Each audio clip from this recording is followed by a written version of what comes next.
in the state of Florida, we are today moving into what we initially called Phase 3. And what that'll mean for the restaurants is that there will not be limitations from the state of Florida. And in fact, we're also cognizant about the need for business certainty. There have been some local closures and other types of restrictions, and so the order that I'm signing today will guarantee restaurants operate, will not allow closures.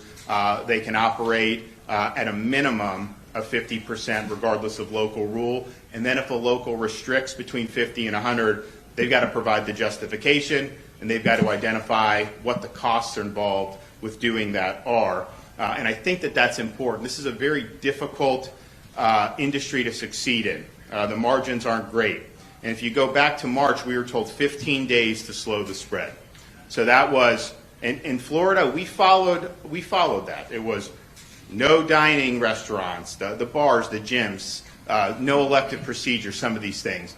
And then they said, well, you know what, we need another 30 days. So 30 days to slow the spread. So we did that as well.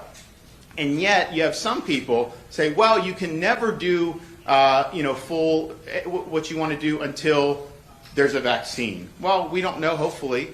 But now people are saying, hey, even if there's a vaccine, it's still going to take another year before you can operate appropriately. And I don't think that's viable. I don't think that that is acceptable. And so I think that this will be very, very important to the industry.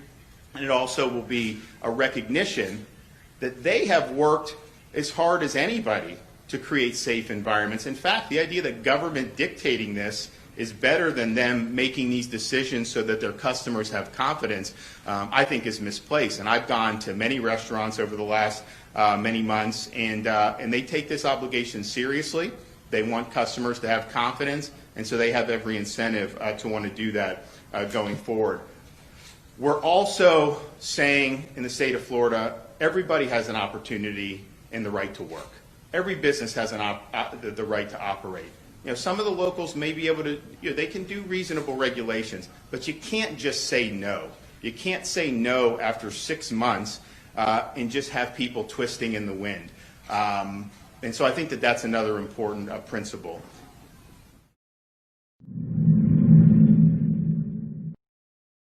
The problem with the cases is you go test all these college kids and they're saying, oh, there's a surge in Alabama, there's a surge here. Well, none of them were hospitalized. I think 2 were hospitalized at a 60,000. Brown University did a study on it.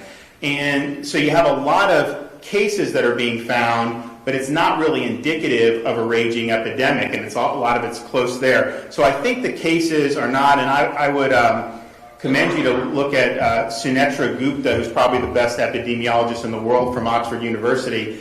And she says cases are not, it's a function of how much you're testing, it's a function of how many asymptomatics, and so focusing more on the clinical, I think is the way to go. So we'll be looking at that and continuing to monitor it, but there's not going to be any type of closure of Florida. I think what we saw, if you go back to the beginning of July, there was a lot of consternation, there's a lot of fear. We were seeing, it just wasn't us, the whole Sun Belt saw the same surge.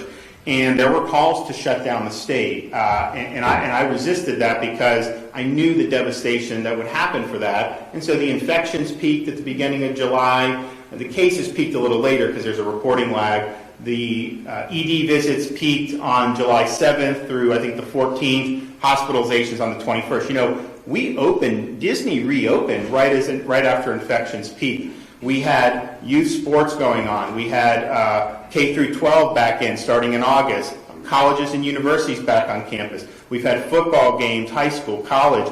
We had NASCAR, had 30,000 people. So we had all this going on, and then have still seen these big declines in the hospitalizations and the COVID-like illness. And so I think it shows that you have to keep society going. That, by the way, before March, that was Pandemic 101. The idea that you would close society was not something that people thought should be contemplated, and that was kind of basic, the way you would do it. So we're going to keep doing that. We want people in school, we want people in college, obviously we want people to work, and really focus on shielding the vulnerable from infections, which I think is something that's important. And that just shows you these colleges all across the country that saw all these, quote, cases, you saw no increase in CLI, and you saw no increase in hospitalizations. And so that's why those are better metrics to be looking at.